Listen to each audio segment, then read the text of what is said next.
good as you would have liked? And if not, what were the reasons that maybe you were a little slower than you would have liked?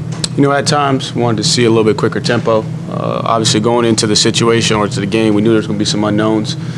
Giving Jay and Deshaun an opportunity to identify correctly, has helped us become more efficient on offense. So there were times where I'd like to have seen the tempo. And in terms of total plays, we had 2 3-and-outs, we had 2 turnovers. That's going to actually reduce our play count. So if we continue to stay consistent and we don't turn the ball over, we're going to hit that 80-plus plays. So pleased with the tempo, but there were a couple times when we wanted to really speed it up that we weren't quite as fast as we wanted to be. About that goal line jumbo package on the touchdown, tell us about the install that had to go into place. That happened. As I said after the game, I'm not going to take credit for something that wasn't my idea. That was something Coach Sweeney, came to us back in the summer and said he wanted a package with Dexter Lawrence and Christian Wilkins in front of Wayne Gallman. And so really just trying to find time throughout camp to steal those guys because, again, they're doing a lot. Defensively, Christian is playing inside and outside for those guys along this play. But the big thing was trying to keep it as simple as possible. And once we really got into Auburn prep, understanding what their defensive front was going to be, what was going to be the easiest install, and, walkthroughs a couple days in practice. And then, hey, we had an opportunity, we fired it. How easy was it to teach Dexter to get into motion like that? Oh, how easy? Oh, they were eager. Like, trust me, they were eager. They came up with the signals that they wanted to signal in from the sideline, so they knew exactly what play was coming. But they were very eager. And he's Dexter and Christian. Both of those guys are very easy to coach, and they're team players, and they're willing to do whatever. And you see those guys also contribute on special teams in the same way. Were you pleased with the results? Oh, definitely pleased with the results. Is it good to have something now on tape to show guys that, hey, there are still things that we can work on, things we can get better at? Maybe you're not the best in the country right now. Oh, no question. There's a lot of eerie comparisons to this game and the Louisville game last year, and that was kind of when we came after that Louisville game. We were able to see that going on the road is not an easy thing to do, and then also there are a lot of things that we got to work on. And so our guys came in hungry this morning, definitely after the game, excited about the win, but we also knew that we didn't feel like we played to our standard. And last season we hit a run where we were very spoiled, where we were coming out on the 500-plus yards per game, and everybody talking about how great the offense is, and things really started to click. And it was a good learning and teaching opportunity for us. And anytime you win a game, you have an opportunity to coach hard off of it. How much did what Auburn was doing defensively affect play calling and maybe not able to get into the rhythm that you maybe wanted to early? There was some uncertainty, so we had to figure out in the running game specifically exactly what we wanted to do. Wanted to see how they were going to play Mike, not having him last year, and what was going to be their adjustment. So it took us a couple series there, but the biggest thing is the first series we kind of got off to a good rhythm, and then we get down there and we stall, and there were self-inflicted wounds, and then we had 2 drives where we came out and weren't sharp, and then we put together a long, I think it was 84-yard touchdown drive. So a lot of it was in the running game, figuring out what we could get to in the running game to be successful, and really staying committed to it. We knew it was going to be a tough task with those guys inside, and once we figured out what their plan was with Mike, we were able to kind of get in a rhythm and put together some critical drives. Jake Morgan drew a tough test with Carl Lawson. It looked like he got better as the game went along. Can you talk about how he performed in the offensive line as a whole? Overall, I thought the protection was good. The quarterback did get hit. That we go back and we watch it. There were no sacks, so very proud of that. And when you're going against Carl Lawson and that defense and him being a potential All-SEC player, I was pleased with the fact that we didn't get Deshaun sacked. And there was one time where he had to get us out of a play, and that really came with interior pressure. There were a couple times that Jake broke down in the quick game from a technique standpoint where we got a hit on the quarterback late, but the ball was already away. So overall, I was very pleased with the identification and the communication because, again, still did change some tendencies. He did bring a little bit more pressure than normal. He did do some loop stunts to try and confuse us. But Jay and the backs were on the same page. Deshaun did a great job of managing the game in those situations to slow it down and make sure everybody's on the same page. So overall, pleased with the protection, but some technique things that we got to clean up and not let the quarterback get hit once the ball's away. Speaking of the offensive line, was that the best game you've seen here running well? Oh, no question, no question. He was a physical force inside. He was assignment sound, and that's why he was picked as the player of the game for us offensively. Wayne Gallman had another big game on the road. He's got that road warrior mentality. Do you see something different in him before the games when you're playing away from home? I wouldn't say anything different. Wayne's a unique guy, and I can tell kind of what kind of game he's going to have by the face that he comes out of the locker room with, and so I'm always challenging him to make sure that you should at least show me the right face to calm my nerves down before the game. But he wants to be a pro. He wants to be the best at the position in the country, and so he's preparing like that. The one thing that I was pleased the most with that sometimes people don't pay attention to was his pass protection. I thought his pass protection was really good early on, and later in the game, he played a lot of snaps. He kind of broke down towards the end of the game, but early on he was fine. He was a lot more disciplined early in the season than you saw last year. He didn't miss many runs. We did have one TFL that I gave him credit for. Thought there was one he could have banged inside and at least got us back to the line. Maybe had a positive game. He tried to bounce it, but overall, I think he's off to a good start. Good teaching tape for him too, because there's some things that he can learn from this game. He told us that he needs to learn to take it upon himself to bring himself out of the game from time to time. How hard is that for him to do, you think? He's a competitor. He's a competitor, and the great thing this year, and I told the guys after the game, I got to do a better job of getting those other guys in the game because they've earned the right to play with their performance in camp, and he's got to help me with that, being up in the box. Sometimes I get caught up in the play calling, and I tell those guys every series that somebody's going to be rolling for him, but Wayne's not the one that's just going to volunteer to come out of the game. He's going to play. He can play tired, but he's a better back when he's fresh. Did you feel like going into the game you had a mismatch with Elliott? Leggett's the kind of guy we had to figure out how they were going to play him. I thought there were some spots. We weren't sure what they were going to do from a secondary structure. Again, that guy's coming out of the backfield, so a lot of times you got to see who they're going to match him up with, whether it's going to be a nickel guy, whether it's going to be a true linebacker, and just trying to get him in the flow of the game. We targeted him early. The first play was designed as a potential run-pass option to him, and we went to him on third down, and then just over the course of the game, things got tight, and we were just trying to figure out what was the best play calls to just give us a chance to be successful when we were struggling a little bit to just catch a rhythm.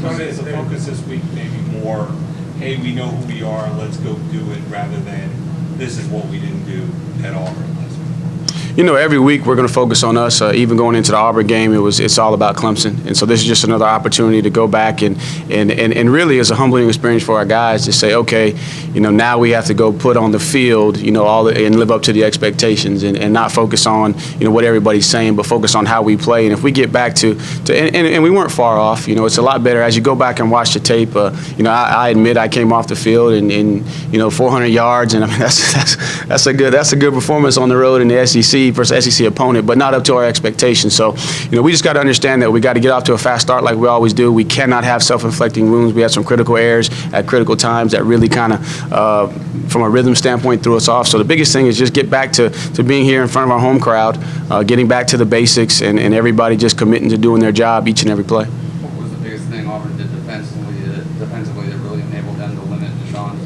rushing so effectively? They changed their structure up front a little bit. They jumped in and out of structure. He just showed a lot of 4 down, and then he played a little bit more odd and stood Carl Lawson up. And then the linebackers were keying. They weren't flowing to the ball as quickly as they had in the past. They were making sure that they were playing him. He was doing a lot of spinning one high, spinning that safety late. So when it looked like you might have had the quarterback in the alley, here comes the safety running the alley. So he did some good things to make sure that he either had somebody spying Deshaun ready for the quarterback pull, or he forced the handoff by playing those guys wide.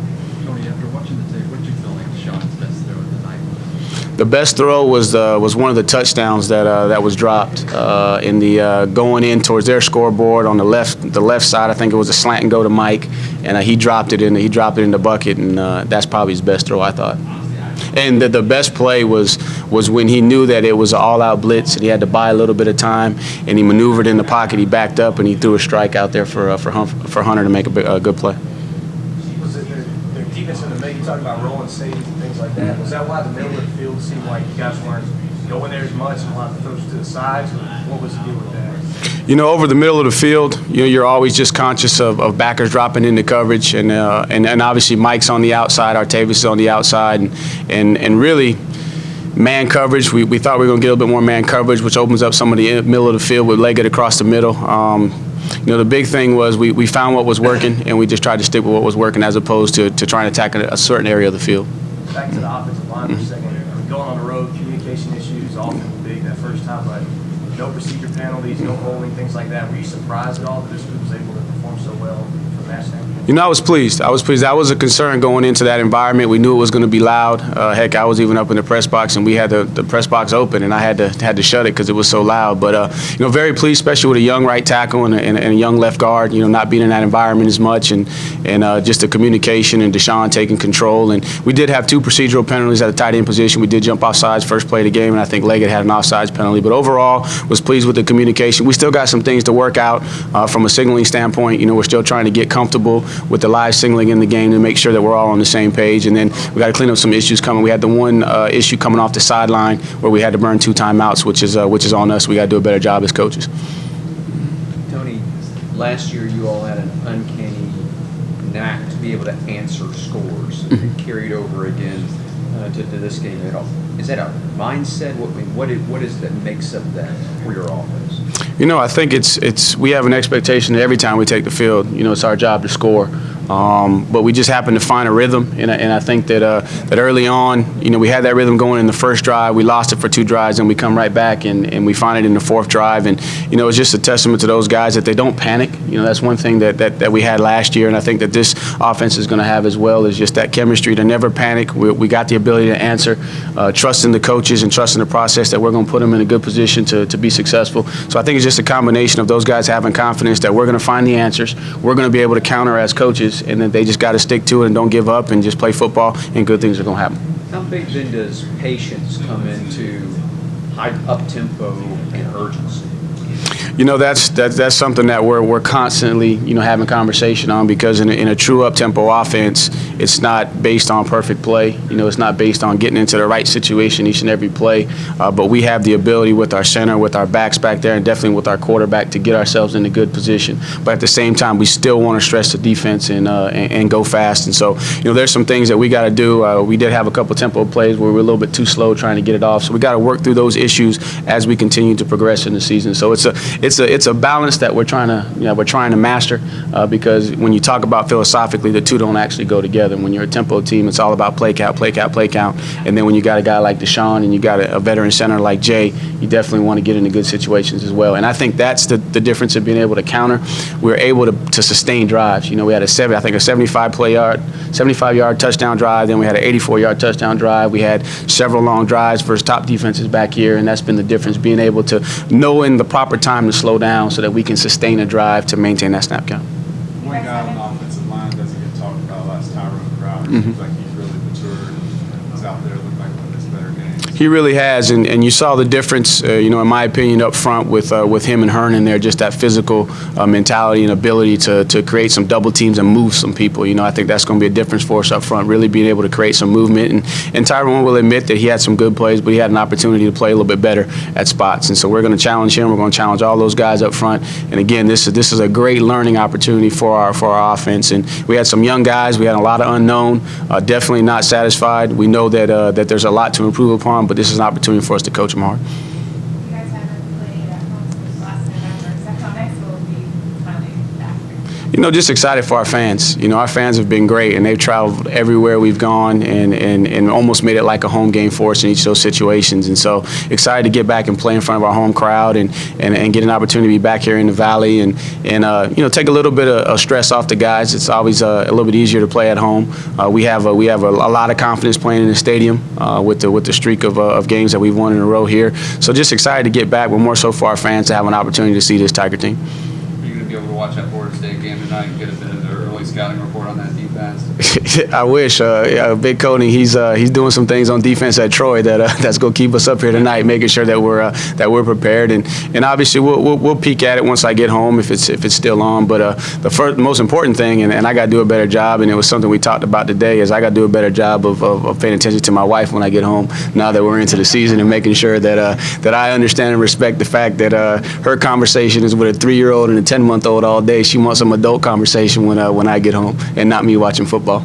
Tony, was that you talking about it with the other coaches, or talking about it with your wife? Talking about it with the other coaches, trying to gain some wisdom from the older coaches that have had young kids and now are beyond that. And you know, that's something that I'm learning every day. And I'm blessed to have the wife that I do, and all of us here at Clemson are blessed to have the wives that we do. We wouldn't be able to. This program would not be in the position that it's in without the tremendous wives that we have, because without them, we wouldn't be able to do what we do. What do you see in Troy's defense? What does Vic do schematically that can challenge you? You know, he'll bring some pressure with some unorthodox coverages behind it. You know, a lot of people are running a lot of the same pressures, but they'll typically play a certain kind of coverage behind it. But he'll take some chances and play some coverages that could be confusing. You know, he's shown in the past that he's had ways to play Calvin Johnson. So we're anticipating with Mike Williams over there some potential coverage adjustments. You know, he saw that the plan with Coach Steele was to bring pressure, so he may bring a different amount of pressure than he's been bringing in the past. But the big thing is he plays a trap technique that was successful, in the past.